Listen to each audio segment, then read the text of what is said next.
안녕하십니까 변호사님. 안녕하세요. 법도사 옥성기 변호사입니다. 네, 변호사님 저희가 이제 지난 영상에서 폭행 관련해서 여쭤봤는데 이번에 이제 여쭤볼 게 폭행이나 추행 등의 형사 합의는 어떻게 이루어지나요? 그 신고 받은 당시에 바로 이루어지는 게 제일 이상적이고요. 특히 폭행 같은 거는 반의사 불벌죄이기 때문에 합의가 되는 경우 바로 공소권 없습니다. 그래가지고 그 현장에서 바로 합의하는 경우가 제일 좋은 것 같습니다. 이제 신고 이후에 피의자 신문 조서를 받는다든가 경찰서에 받는 경우에는 피해자가 원하지 않는 경우에는 그 합의하는 방법이 그렇게 쉽지는 않은 것 같습니다. 요새 같은 경우에는요. 방금 전에 말씀해 주셨던 것 중에 반의사 불벌죄는 어떤 경우에 해당되는 건가요? 반의사 불벌죄라는 게 지금 법률 용어인데 피해자가 처벌을 원하지 않는 경우에는 처벌할 수 없는 범죄를 반의사 불벌죄라고 합니다.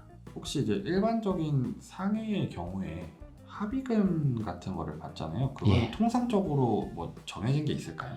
예, 진짜 정해진 건 없습니다. 보통 통상적으로 그 주당 30, 50 그런 게 아니라 그때마다 다른데 저희들이 이제 벌금을 정하는 경우에는 합의한 경우에는 30, 그 다음에 미합의한 경우 50 정도로 해가지고 벌금을 통상적으로 산정을 하고는 있습니다. 그 합의하는 거야 그 사람이 이제 특수한 사정, 예컨대 피아노를 치는 사람한테 다쳤다고 하면 그 사람은 아무것도 못하지 않습니까? 그러면 그거에 따른 합의금은 천차만별이기 때문에 그때마다 다른 것 같습니다.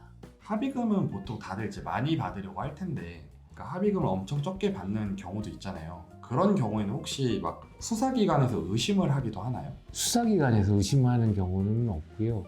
이제 억울하면은 벌금을 받거나 하면 그걸 가지고 민사소송은 또 할 수가 있겠죠. 민사소송하면서 저 원래 이만큼 통상적인 피해를 입었는데 합의금으로 받은 거는 너무 경미하기 때문에 이 부분에 대해서는 사람이 유죄로 인정받았기 때문에 민사로 다시 내가 억울해서 1인 소송을 한다 할 수가 있겠죠.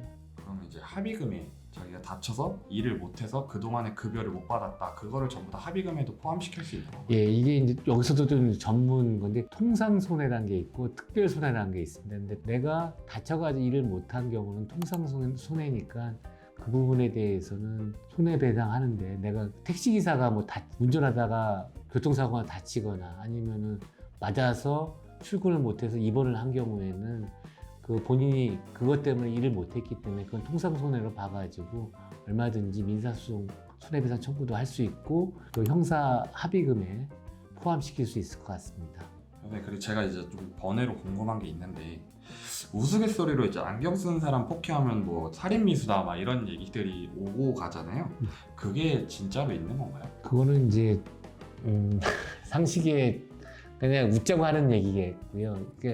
얼굴에서 제일 중요한 부분이 사실은 눈인 것 같습니다. 코나 입보다는 눈이 제일 중요한데 옛날에 안경 쓴 사람을 상대로 때리는 경우에는 그 눈이 다칠 수가 있으니까 그런 것들을 민간에서 조심하라는 취지에서 그렇게 그냥 회자되는 게 아닐까 하는 게 제 생각이고요.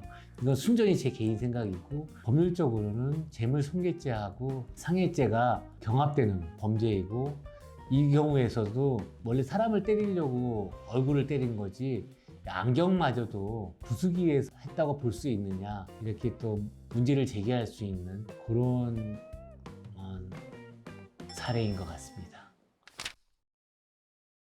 형사소송에 대해서 전문적인 지식을 쉽게 한번 풀어봐 주시겠습니까? 저 자랑 좀 하겠습니다. 제가 사법시험 볼 때 제일 점수 좋았던 게 형사소송법이었습니다. 그래서 이건 자신이 있습니다. 일단 수사 절차 수사를 하고요. 수사기관인 경찰이 있고 검찰이 있는데 경찰과 검찰이 강제 수사, 예를 들어서 압수수색이나 구속 수사 등 강제 수사를 하거나 아니면 임의 수사, 단순하게 피의자를 불러 소환하거나 참고인을 조사해가지고 임의 수사를 해가지고 증거를 수집한 다음에 검찰에서 기소를 하게 됩니다.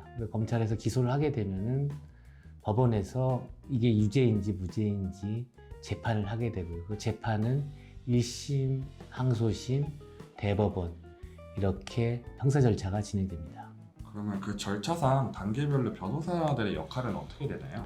의뢰인이 피해자냐 아니면 피의자냐에 따라 다르겠죠. 그러니까 피해자가 의뢰를 했다면 경찰 단계에서 고소장을 작성하거나 그 다음에 고소인 조사 시에 참여해가지고 정확하게 고소인의 주장을 도와주고 그 다음에 증거 자료를 확보케 하는 게 저희들의 주 업무가 될 것이고, 반대로 피고소되거나 아니면은 그 인지된 수사를 받는 경우에는, 피의자로서 수사를 받는 경우에는 수사기관이 잘못 판단을 했거나 아니면 고소인이 단순하게 돈을 받기 위해서 아니면 무고하였다는 것을 변론을 하겠죠. 그렇게 해서 수사 단계에서는 그럴 것이고요. 기소가 돼가지고 재판이 되게 되면은 재판 단계에서는 검찰이나 아니면 경찰에서 확보된 증거 자료를 검토를 한 후에 피고인하고 상의를 하게 됐죠. 죄를 인정하고 합의 등을 하면서 피해 보상을 해가지고 양형을 감경을 시키는 방향으로 할지,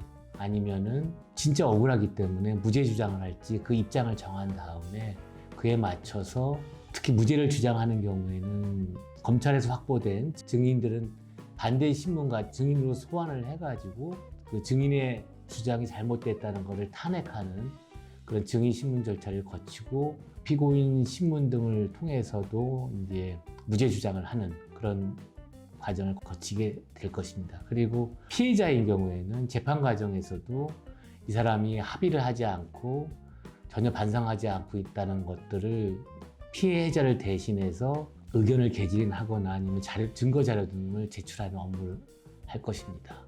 변호사님께서 되게 상세하게 설명을 잘 해주셔가지고 시청자들도 좀 알아듣기 편할 것 같은데, 하여튼 열심히 그리고 재밌게 하도록 노력하겠습니다. 법도사 옥변이었습니다. 감사합니다.